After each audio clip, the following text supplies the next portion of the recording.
As the planner for the village of Suttons Bay and Suttons Bay Township, Kathy Egan keeps a close eye on the issues affecting people who live in Leelanau County.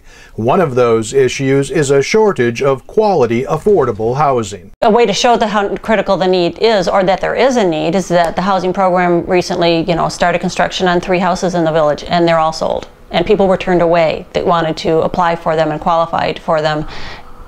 So there's people out there who are looking for these programs, looking for these homes, and there aren't enough of them to satisfy the need. Egan's interest in affordable housing extends beyond her role as a planner. As a single mother of 2, she was looking for a home she could afford. She qualified for one of the new homes built in Suttons Bay by the Leelanau County Housing Program. I'm close enough to walk to work. I can bike to work. I have friends here. The library's close. Everything's right here. My kids don't have to uproot their lives. They grew up here in the village, and they get to stay in the village. While Egan found a home she can afford, many other families and individuals in northern Michigan are still looking. That includes those on fixed incomes, with special needs, young professionals, and much of our workforce.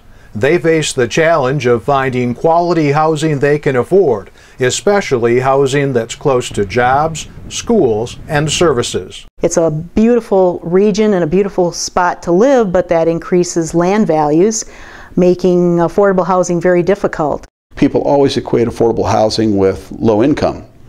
But in actuality, you have a lot of middle-class folks that would like to be able to live close to work, eliminate one car, maybe have their kids attend a certain school district, and they just can't do it because the price is not there for the housing that they can afford. When there's not enough quality, affordable housing, the whole community is affected. What happens is that you can't find what you're looking for. You start moving further and further out from, I'll say, your center of activity. And what occurs when you do that is a demand for housing, on the fringe, and then so cities, counties, they rush to try to put in infrastructure to be able to accommodate the development for that expansion. That increases traffic. It isn't good for our school systems. We don't have young families living in the city. Our schools are closing in the city limits, and schools are vital to the neighborhoods.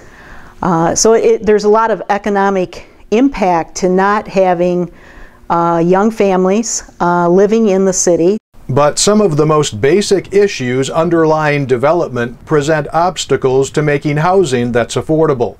High land costs, public opposition, high taxes, and restrictive zoning all work to raise the costs of development and the end cost of housing. The biggest challenges to providing more affordable housing, certainly the resources are just not there to provide the subsidy that's needed to build affordable housing.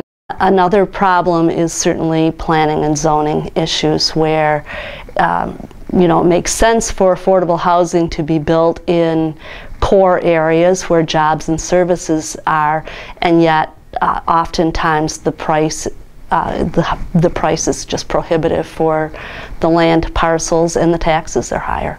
The City of Traverse City has adopted a regulatory strategy which includes changes to zoning ordinance incentives and the use of tax incentive programs to encourage more affordable housing development or redevelopment in the city. We came up with ideas that we could, how to make it easy for people, how to make it workable for people to come to town, not only just those that want to buy a house, but maybe developers. And we're trying to not create just a housing complex, but a mix of housing types within a development is really the goal of the city. The Grand Traverse County Land Bank Authority has identified affordable housing as one of its main focus areas and is using land bank tools to lower property costs and provide financial tools for affordable housing development.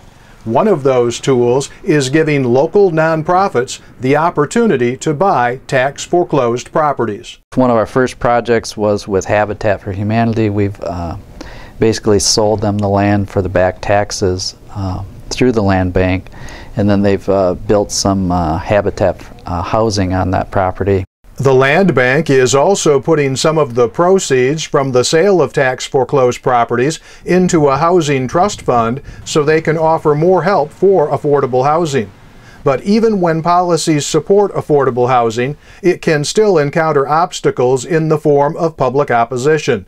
Negative stereotypes about residents of affordable housing or the quality of the homes are often expressed by neighbors when projects are proposed and can make it more difficult to develop affordable housing.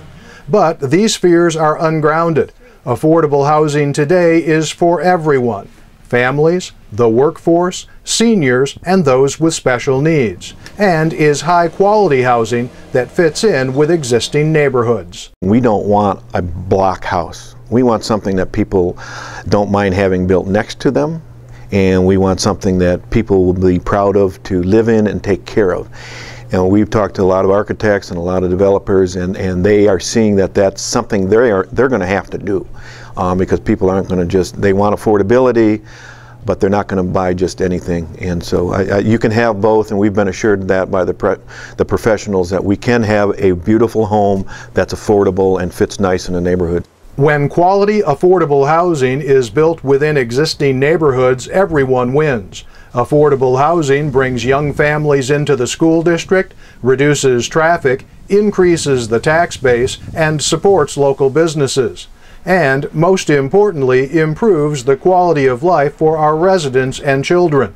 Studies show that families and children do better when they have stable, affordable housing. It's home ownership, it's putting down roots, it's knowing where I'm going to live from today on. It's knowing that I'm not, renting something that can change out from underneath me that's not in my control.